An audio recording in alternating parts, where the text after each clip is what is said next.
വിമാനം ഇവിടെ എത്തുന്നതിന് വേണ്ടിയിട്ടുള്ള താമസം മാത്രമാണ് ഉള്ളത്. ഇവിടെ എത്തിക്കഴിഞ്ഞാൽ പ്രൊസീജിയേഴ്സ് വേഗത്തിലാക്കുന്നതിന് വേണ്ടിയിട്ടുള്ള ക്രമീകരണങ്ങൾ ഓൾറെഡി ചെയ്തിട്ടുണ്ട്.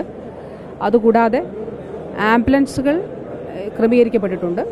നമ്പർ ഇട്ട് തന്നെ 1, 2, 3 എന്നുള്ള നമ്പർ ഇട്ട് തന്നെ എയർ ആംബുലൻസിൽ അതിൽ ഈ ഇവിടെ വെച്ചിരിക്കുന്ന ഓർഡർ തന്നെ അങ്ങനെയാണ്. അപ്പോൾ ആദ്യത്തെ ആംബുലൻസിൽ 3 ഇതായിട്ടാണ്.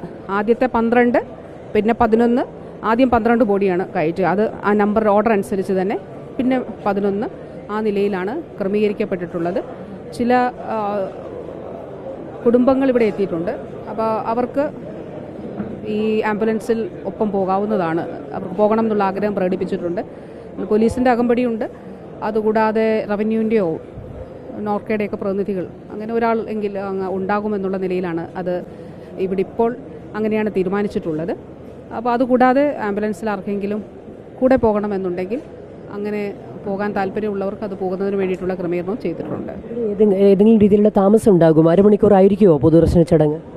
അത് എത്രയും വേഗം പൂർത്തിയാക്കാനാണ്. കാരണം ഇവിടെ അധികം താമസിപ്പിക്കാതെ എത്രയും പെട്ടെന്ന് മൃതദേഹങ്ങൾ ഇവിടെ നിന്ന് കൊണ്ടുപോകുന്നതിനാണ് നിർദ്ദേശം നൽകിയിട്ട് അങ്ങനെയാണ് തീരുമാനിച്ചത്. നമ്മൾ ഇവിടെ താമസിപ്പിക്കുന്നത് ശരിയല്ലല്ലോ. കാരണം വീടുകൾ മിക്കവരുടെയും ബന്ധുക്കളാണ് എത്തിയിട്ടുള്ളത്. ഇമ്മീഡിയറ്റ് റിലേറ്റീവ്സ് വീടുകളിൽ അമ്മ, അച്ഛൻ അല്ലെങ്കിൽ ഭാര്യ അങ്ങനെയൊക്കെ ഉള്ളവർ വീടുകളിലാണ് ഉള്ളത്. എത്രയും പെട്ടെന്ന് അവിടേക്ക് എത്തിക്കുക എന്നുള്ളത് തന്നെയാണ്. പലർക്കും ബൈ റോഡ് കുറേ ദൂരം പോകേണ്ടതുണ്ടല്ലോ. അപ്പോൾ അതുകൊണ്ട് എത്രയും പെട്ടെന്ന് ഇവിടെ നിന്ന് കൊണ്ടുപോകുന്നതിന് വേണ്ടിയിട്ടാണ്. പക്ഷേ ഇവിടെ മിനിമം ടൈം എടുത്തുകൊണ്ട് ക്രമീകരിക്കും.